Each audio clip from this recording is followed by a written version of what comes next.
the Biblical Private Investigator. I'm glad that you could join with me.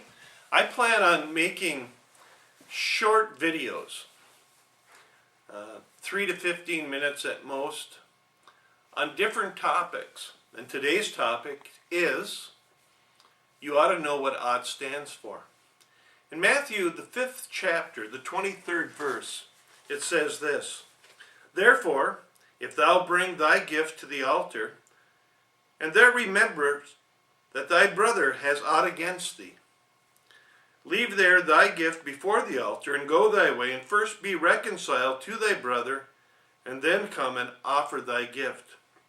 Agree with thy adversary quickly, while thou art in the way with him, lest at any time the adversary deliver thee to the judge, and the judge deliver thee to the officer, and thou be cast into prison.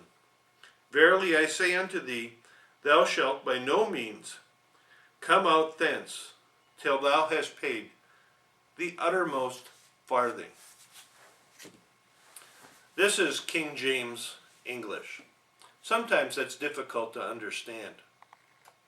I remember one time a person coming for communion who said they could not take communion because they felt their brother had aught against them.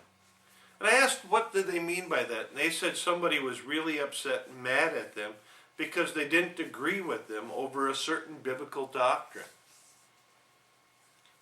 And what they understood is that anytime the word ought is used, that someone has aught against you, anytime somebody's upset against you, anybody's is mad at you. And I want you to know that as a Christian, doing everything right, living your life for Jesus, there will be people who will disagree with you, who will be mad with you, who will be upset with you. Jesus himself, when he walked this earth, upset the Pharisees. In fact, the Pharisees were so upset with Jesus that they wanted to see him dead. But we don't see Jesus going and making up with the Pharisees. Why? Because Jesus was right in what he said and what he did. Now, there will be people upset with you. So what does this mean? When we look at this terminology in these portions, let me give you a few key words. One of them is the word reconcile.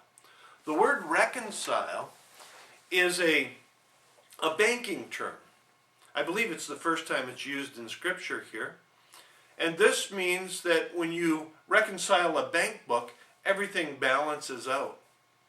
A little bit farther in context, it talks about a judge. A judge is someone who makes a decision on who's right and who's wrong. It also speaks of an adversary. An adversary is when you go to court, that's your opponent. That's the other party that you will be arguing with in court. It also speaks about the judge handing you over to an officer. The officer putting you into prison, and you being in prison until you had to pay 1 farthing. 1 farthing is only 2 widow's mites, which means it's barely a cent total. All of these are legal terms.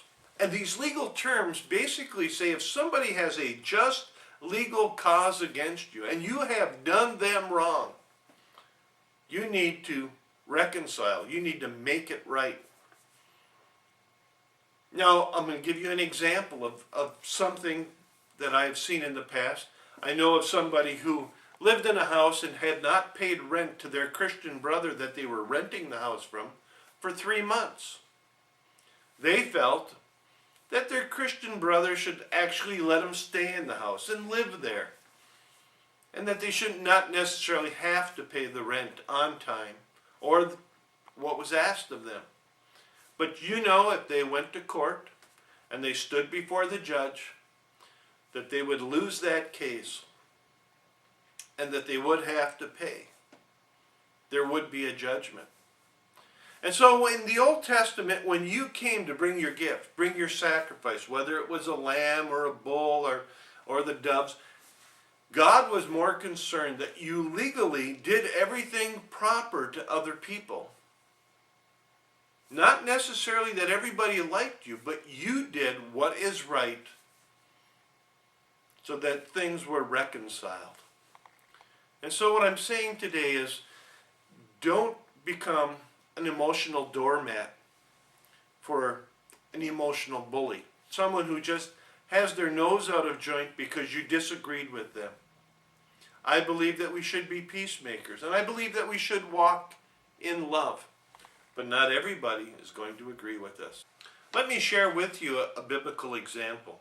In Luke, the 19th chapter, the 8th verse, it says, And Zacchaeus stood, and he said unto the Lord, Behold, Lord, the half of my goods I give to the poor, and if I have wrongfully exacted aught of any man, I restore fourfold. Zacchaeus said, basically, if I have done anything legally to short somebody, I will make reconcile. Not only will I reconcile, I will give them fourfold. You see, there would have been a just cause, a legal cause.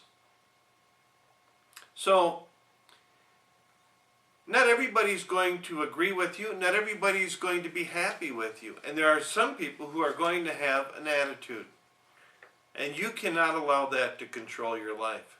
But what you can control is how you treat other people. And if they truly do have an ought against you, a legal just cause that you need to reconcile before you go to a judge, you need to do so. I hope this has given you light on the scripture. Thank you for joining us today on the Biblical Private Investigator. God bless.